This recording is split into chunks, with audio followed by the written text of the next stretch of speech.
잘 지냈어요 모두 보고 싶었어 이도 고잉은 언제나 Kembali lagi bersama kita di Going Podcast. Nice. Oke. Oke, jadi kali ini kita punya segmen ngobrol tentang iklan. Asik. Tepatnya kita bakal bahas dunia periklanan, tapi santai aja, bukan kayak dosen yang ngomong full 2 SKS ya. Kita nggak seformal kayak dosen kok. Oke. Bareng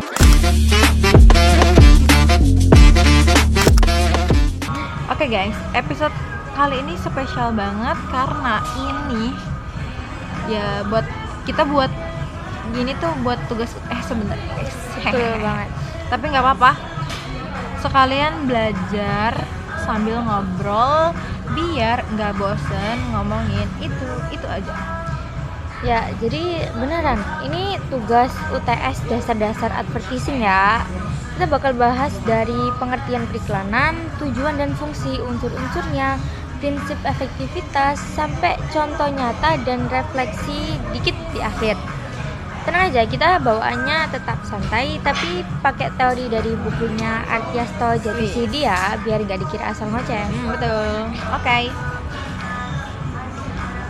Terus lanjut ke Segmen pertama, tentang apa sih iklan itu?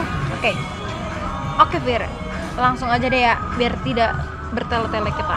Jadi menurut lo itu iklan tuh kayak gimana sih? Kalau kata Artiasto di bukunya Pengantar Periklanan 2024, iklan tuh basically pesan komunikasi yang dibikin sama produsen atau media penyedia jasa, terus dikirim ke calon konsumen lewat media, biar orang tuh tertarik beli atau minimal mikir nih, ini nih menarik deh. Iya, dan yang menariknya tuh guys, di buku itu juga dijelasin kalau iklan tuh bagian dari marketing communication mix. Jadi dia bukan sekedar alat jualan doang, tapi cara buat ngomong ke publik juga. Ya, makanya iklan tuh punya kepribadian sendiri. Kayak misal kamu nonton iklan Indomie tuh, itu rasanya ke Indonesia banget gitu kan. Indo banget Jadi kita, beda Indo. banget sama iklan luar negeri. Wow. Kayak iklan tuh merefleksikan budaya, Ya, gaya hidup, ya. sampai cara orang mikir. Gitu guys. Nah, setuju. Gue juga setuju ya guys. Dan kata Alonso Baratas juga, iklan itu proses pembuatan dan penyampaian pesan berbayar lewat media massa buat ngubah perilaku orang. Jadi memang iklan tuh bentuk persuasi halus tapi powerful banget gitu. Nah itu ya, jadi iklan tuh bukan cuma promosi doang. Kalau promosi kita bisa aja bikin kayak diskon, giveaway, dan lain-lain. Tapi kalau iklan tuh tujuannya lebih ke ayo percaya dulu deh sama produk kita Ya, gitu. betul. Bedain juga sama publikasi atau humas ya.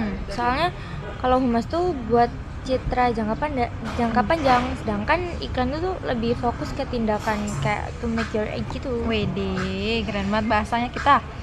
Oke, lanjut ke segmen 2 yang tentang tujuan dan fungsi iklan. Oke, kalau dari teori Jatisidi, fungsi utama iklan tuh apa aja sih, Pir? Jadi fungsi utama dari iklannya tuh ada 3 ya. Oh, ada 3 guys. Yaitu Ingat-ingat. membangun citra, mempengaruhi sikap, dan ningkatin penjualan. Dan 3-tiganya ini pastinya harus nyambung dong. Ya, betul. Kalau cuma ngejar penjualan tapi citranya jelek, ya konsumen juga pasti malas. Nah, itu dia. Terus makanya banyak banget brand lebih fokus ke storytelling. Ya, bener banget itu. Mereka nggak cuma ngomongin produk gue bagus, tapi juga bikin cerita yang nyentuh, kayak kita peduli banget sama kalian. Tuh, ya jadi kayak iklan Grab. Kamu bukan cuma pelanggan, kamu keluarga gitu kan. Itu tuh ngena banget karena fungsi iklannya yaitu ada citra positif, pengaruh emosi, baru ujungnya penjualan nih. Anjay, gila. Dan jangan lupa guys, di dalam marketing mix itu ada 4P. Apa aja sih 4P itu? Product, price, place, sama promotion.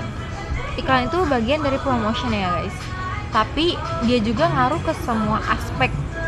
Contohnya harga. Kadang citra iklan itu bisa bikin produk mahal tapi tetap laku. Ya setuju banget nih kak. Jadi fungsi iklan tuh bukan cuma bikin laku, tapi bikin meaning gitu. Jadi orang tuh beli karena ngerasa aku nih cocok sama brand ini nih. Nah gitu guys, jadi iklan tuh fungsinya buat itu ya. Ya. Oke, kita lanjut ke unsur-unsur iklan segmen 3. Nah, ini bagian yang sering banget sekalian nih Kak Vira. Padahal ini tuh vital banget, ini kayak wajib banget harus kita tahu, yaitu unsur-unsur iklan. Yap, jadi masih dari Jatisiri juga ada 5 unsur utama dari iklan, yaitu pesan, media, Oke. khalayak, Oke. sponsor, sama tujuan komunikasi. Kayak resep masakan, kalau salah satu kurang hasilnya Asik. bakal aneh kan? Iya bener banget. Catat ya guys, 5 poin-poin tadi itu ya. Poin utama. Pesan ini bahan utamanya, media itu alat masaknya, khalayak itu lidah yang bakal ngerasain gitu, sponsor itu yang punya dapur, dan tujuan komunikasinya yang pengen dicapai sama kita gitu. Gila sih, perumpamaan kamu keren banget nih kak. Oke, emang gue sekeren itu. Sorry. Jadi tiap unsur itu saling mempengaruhi. Misal medianya TikTok, berarti pesannya tuh harus visual, cepat dan ringan. Kalau medianya majalah, berarti kita mainnya di estetika dan copywritingnya dong pastinya. Bener banget Fir, sumpah. Jadi guys, iklan yang kreatif itu, yang efektif itu, yang ngerti siapa audiensnya dan ngomong dengan bahasa mereka. Ya, Gitu guys. Oke, lanjut ke segmen 4, yaitu prinsip efektivitas iklan. Oke. Jadi ini tuh bagian yang paling penting nih. Apa tuh? Gimana sih caranya bikin iklan itu efektif? Menurut dari Integrated Marketing Communication, maaf ya kalau misalkan Inggris gue jelek, atau IMC, iklan yang efektif itu yang pesannya konsisten dan di semua seluruh komunikasi. Jadi nggak boleh hari ini ngomong A, besoknya ngomong B. Nggak konsisten banget. Ya, itu Gila. tidak boleh Bukan ya. anak iklan itu namanya. Jadi iklan itu harus konsisten dan relevan. Jatisiri juga bilang iklan yang efektif itu yang pesannya jelas, medianya pas, dan bisa ngebangun hubungan jangka panjang sama audiens. Contohnya nih ya, gue kasih contoh guys. Kayak Gojek, dia punya gaya komunikasi yang khas banget. Tone-nya friendly, bahasanya santai, tapi selalu nyampe ke target pasar gitu. Ya, dan karena mereka konsisten, Ya. orang tuh jadi percaya sama brandnya. Bahkan waktu ada kompetitor baru pun orang tetap loyal. Itu tandanya iklan Gojek itu adalah termasuk iklan yang efektif. Jangan lupa Gojek bintang 5. Oke, selanjutnya Ke segmen 5, yaitu contoh nyata. Gojek pasti ada jalan. ya. Jadi kita bakal bahas studi kasus nih, biar nggak ngawang-ngawang teori mulu ya kan dari Asik. tadi. Jadi menurut aku iklan Gojek pasti ada jalan tuh. Salah satu contoh yang keren banget nih kak. Iya, setuju gue juga. Itu bukan cuma promosi transportasi online, tapi juga ngangkat semangat masyarakat guys. Pesannya tuh kuat banget, kerja keras, harapan, sama solidaritas habis Gojek. Gila, apalagi munculnya pas masa-masa pandemi dulu. Timingnya tuh pas banget. Gila. Dan ya itu bener banget. Dan dari sisi unsur iklannya itu lengkap banget loh. Pesannya jelas, medianya macam-macam. Ada TV, YouTube, billboard. Medianya itu kan, sampai Instagram juga loh. Kan Gojek Gen Z itu guys. Iya, jadi sponsornya jelas. Sekat. A few moments later. Sponsornya tuh jelas dan tujuannya dapat bikin orang bangga sama produk lokal. Bener.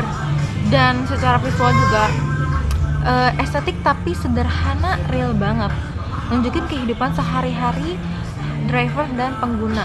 Itu bikin penonton jadi ngerasa deket, bukan kayak iklan yang muluk-muluk gitu guys, kayak iklan yang di luar sana.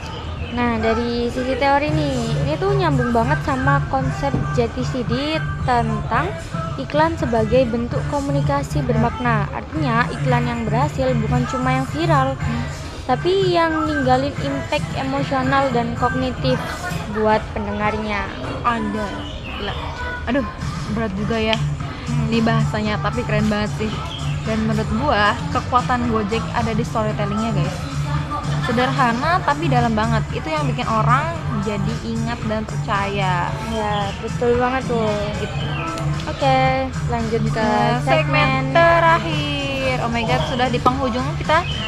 Ya. Segmen 6. Kita masuk di segmen 6 yaitu refleksi. Nah, bagian dari refleksi nih. Pertanyaannya, apa sih yang bikin iklan itu bisa dianggap baik secara komunikasi?